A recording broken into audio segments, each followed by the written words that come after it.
Tanangizda doimiy ochlik hissi sizni qiynasa, ya'ni dieta boshladim, lekin buzib qo'yaman.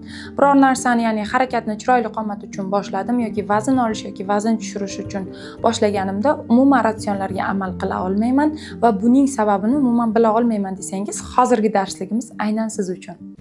Assalomu alaykum, hurmatli meni eshitib turgan barchangizga zo'r kayfiyat tilagan holda bilaman. Bu hozir meni ko'rib turishingiz faqat shunchaki emas, aynan sizni ozish, semirish, qaysidir muammo qiynayapti. Shuning uchun ham hozir meni tomosha qilyapsiz. Aynan sizning tanangiz uchun kerakli, foydali bo'lgan, oz bo'lsa ham sizga yordam beradigan bitta zo'r darslikni hozir sizlarga aytib o'taman. Tomosha qilib tursangiz, tanangizga kerakli bo'lgan eng sizlarga saralangan narsalarni hozir o'rgatib o'tib ketaman. Men 6 yillik tajribaga ega Maftuna Nurlayeva dietologman. O'zimda, shogirdlarimda hamma sinalgan narsalarni hozir sizlarga o'rgatib o'taman. Albatta bunga amal qilsangiz, diqqat bilan eshitsangiz, tanangizda judayam zo'r natija beradi va o'zgarishni 10 kunning ichida ko'ra boshlaysiz. O'zimdagi shaxsiy natijalarim 95 kilo, почти 100 kiloga ham chiqqan vaziyatim bo'lgan. Umumiy boshlaganim 95 kilodan 62 kilogramgacha tushganman. Hozir 8 kilogacha o'zim qayta vazn olganman. Bu yog' massa emas, muskul massa yig'ganman. Buni ham vaqtlar davomida yig'ganman. Chunki muskul massa yig'ish inson 1 yilda 4 kiloga to'g'ri keladi. Shuningdek, men 2-3 yil davomida muskul massa qayta yig'ganman. Ya'ni bu holatimdan ham ozsam bo'ladi, lekin hozircha sportivniy figura taxlaganman. Planimizda bor, xuddi shuni yanada tushirib, chiroyli yanada sportivniy figura taxlash. Shogirdlarimga keladigan bo'lsak, eng katta natijalardan 155 kilodan 99 kiloga tushgan qizlarimiz bor, 120 kilodan 60 kiloga o'zini ideal holatiga kelgan qizlarimiz bor. Bular eng katta vaznlilar. 100 dan pastroq vazndagi juda ham ko'p shogirdlarimizda, ya'ni men ularga bergan metodlar, ularga bergan menyular orqali, ularga berib borayotgan sport turlari, sport mashqlari orqali juda ham chiroyli qomatga kelib olishgan. Bugun sizlarga o'tib beradigan narsam doimiy ochlik hissi. Hammangizda bo'ladi-ya, dieta boshlagandan nimanidir yegingiz keladi, xolodilniklarni kovlash, aynan uyquga yotgan vaqtingiz nimadir miyangizda aylanib, hattoki uyqungiz ham kelmay qoladi.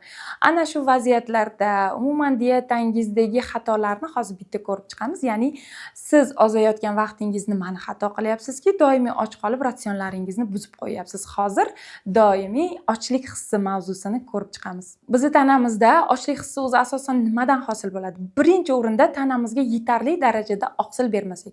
Siz o'ylashingiz mumkin, bu oqsil nima? Xo'p, yozdik. Oqsil. Oqsillarimiz bo'linib ketadi. Go'sht,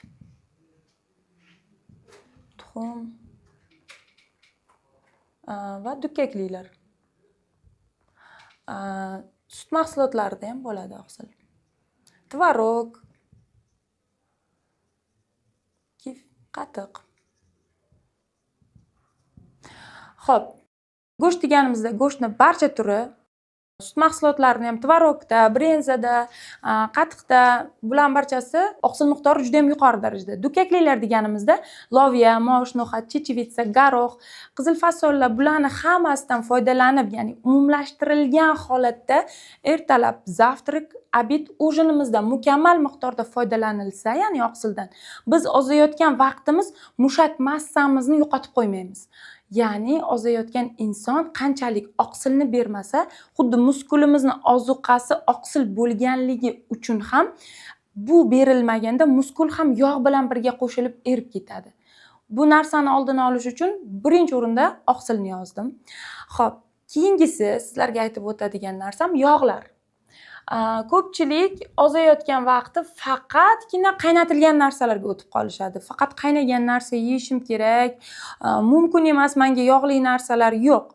Yog'ni ham inson tanasiga kerakli miqdori bor. Ya'ni bizni ayniqsa ayollarni estrogen gormonimiz tuxum hujayralarimizda yog'lar ishlab chiqarishda ishtirok etadi, ya'ni estrogen ishlab chiqarishda.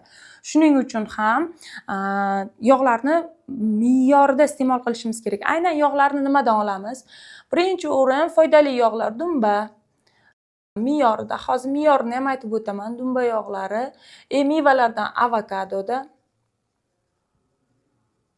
va foydali yog'lardan zaytun yog'i.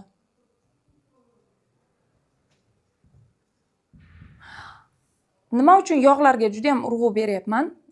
Siz yuzingiz qurib, tanangizda hayz sikllari buzilishi, gormonlaringiz to'g'ri ishlamay qolishi, bularni hammasi faqatgina qaynatilgan narsa yeb, bu mahsulotlar bilan ozaman deb o'ylaysiz, lekin aksincha sizda noxush holatlar kelib chiqa boshlaydi. Hamma narsada me'yorni bilgan holatda 1 kilo tana vaznimizga, masalan, oqsilni miqdorini aytadigan bo'lsak, oqsilimiz 1,2 dan 1,6 grammgacha to'g'ri keladi 1 kilo tana vaznimizga. Agar siz 60 kilolik inson bo'lsangiz, 1,2 ga yoki 1,6 grammga ko'paytirasiz va siz 90 kilolik bo'lsangiz, bu raqamlarga ko'paytirasiz. Ko'paytirgan holatda tanangizga kerakli bo'lgan oqsillarni hisoblab olasiz.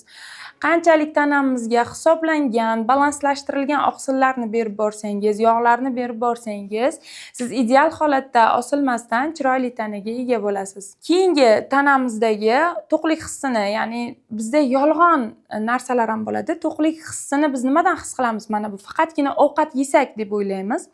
Aslida ovqat yeyishdan emas to'qlik hissi.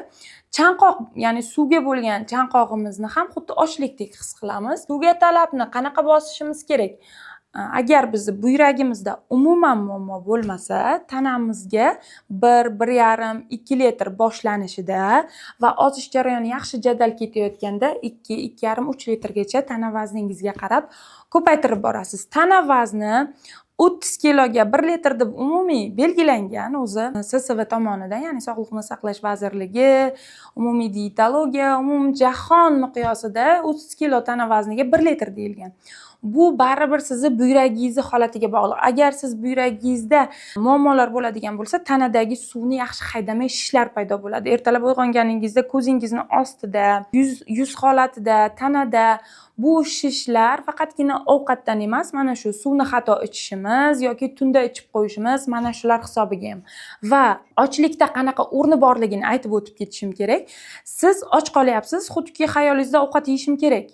O'sha vaqtda bitta o'tirib, o'zingizni bosib, sal suvni iliq holatga keltirib, iliqdan issiqroq bo'lsa yanada yaxshi. Xo'plab o'tirgan holatda tinimsiz xo'plab ichasiz. Ya'ni bitta o'tirishda 1 litr, 1,5 litrda kechga borib ichib qo'ysam bo'ldi, bir kunlik normam bajariladi deyishingiz ham bu xato. Kun davomida doimiy o'zingizga bitta alohida idish belgilab oling. Termoschami, shekermi, sovuq kunlarda termos bo'lgani yaxshi. Trubочкali bo'lsa yanada yaxshi. Simirib ichishingizga juda ham qulay. Tanaga doimiy suv berilganda terilarimiz holati tarang, yosh ko'rinishda. Nima uchun koreyaliklar, xitoyliklar suvga juda ham alohida e'tibor beradi? Chunki terilarini namligini hamda elastikligini, tanasidagi metabolizmni eng zo'r tezlashtirib beradigan narsa. Metabolizmga juda ham e'tiborli bo'lamiz. Suv birinchi o'rinda metabolizmni tezlashtiradigan narsa. Agar sizni tanangizda metabolizm, ya'ni moddalar almashinuvi uxlab qoldi degani, siz qancha yesangiz ham, qancha ovqatlansangiz ham energiyani his qilmaysiz. Charchoqli, uxloq holatda bo'lasiz. Bu vaqtda moddalar almashinuvi sizda jadal ravishda ishlamayapti, siz kam harakatsiz degani.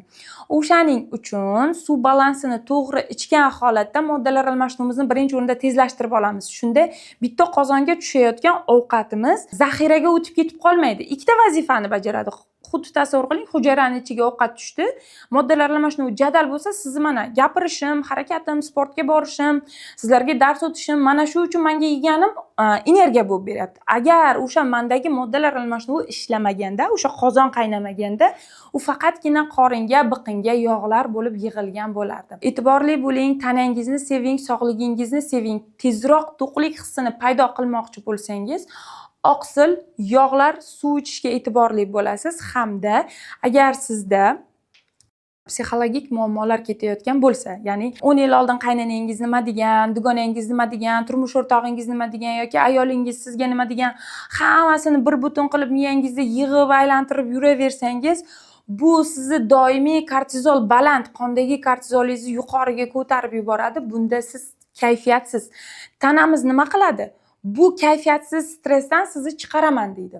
bechora zo'riqib, ongimiz o'ylaydi, miyamiz o'ylaydi. Bu faqat stressga tushadi, faqat kayfiyati yo'q. Qancha vaqtlik stresslarni tanasida yuklab yuradi. O'zi bir marta yashaydigan hayotida dabdala qilib sog'ligingizni ham kim qayerga olib borib qo'yasiz. O'shaning uchun siz o'ylagan holatda, tanangizni sevgan holatda stresslarni kamaytiring. Shunda qonimizdagi kortizol tushadi. Bu gormonal holatimizga o'zi o'tdik. Ozuqalarni qanaqa berilishiga e'tibor qaradik, endi esa gormonal holatga. Biz qanchalik kortizolimiz qonimizda baland bo'lsa, kech uxlasak, kayfiyatsiz yuraversak, gormonlar o'z o'rnidan chiqib ketadi hamda siz ko'p yeyishga moyil bo'lib qolasiz. O'sha stressni tasavvur qiling, siz xayolingiz boshqa yerda, asabiylikda, tana bu stressdan chiqarish uchun yeysiz, nima bo'ladi? To'yib oshqozon yorilib ketguncha yeydi ayrimlar. Bu vaqt miyamizda o'sha vaqt qarang, to'qlik hissi borgan vaqti dopamin ajraladi, ya'ni xursandchilik gormoni ajraladi. Tana keyin o'ylab boshlaydi, ha, demak, bu ko'proq ovqat yedirsam, shirinliklar yedirsam, ko'proq dopamin ajralar ekan, demak, yeyishga moyilligini oshiraman deydi. Miyamiz faqat bizni to'g'ri tomonga yo'naltirish uchun harakat qiladi. Shuning uchun tanangizni seving, stresslardan keching.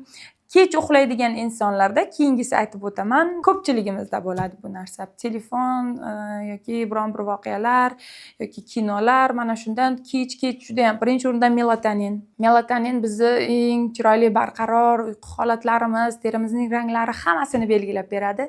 Vaqtida uxlamaganingizda melatonin o'z o'rnida ishlamaydi, moddalar almashinuvimizga ham bu narsa ta'sir qiladi. Va keyingisi, qancha biz kech uxlasak, bizda ochlik, grelin gormoni oshib ketadi. Ya'ni o'zingiz ham juda ham yaxshi bilasiz, qancha kechgacha telefon kovlasangiz, qancha kechgacha televizor ko'rsangiz, bir narsani oldingizga olib og'zingiz qimirlab turishi shart. Bu narsa hammaga odat bo'lib qolgan. Aslida bizni mana bu vaqtida yegan katta porsiya emas, o'sha o'tirib olib, mayda chuqumlar, bitta chips yesam yoki simichka chaqsam, qurt yesam hech narsa qilmaydi. Mana shunaqa mayda chuydalar hech narsa qilmaydi degan narsa bizni semirtiradi. Vaqtida, soatida siz me'yorni bilib ushlab oling, to'yimli yeng, sizni hech kim urushmaydi.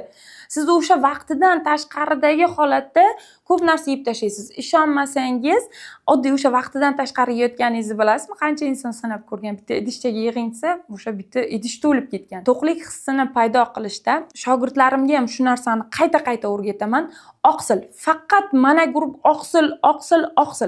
Shogirdlarim bilib qolgan, ustoz, bugun shuncha oqsil yedim. Ustoz, mana buncha oqsil yedim. Chunki 100 gram go'shtda 20 gram, masalan, tovuq filisini olsak, 100 gram tovuq filisida 20 gram, 22 gramgacha oqsil bor.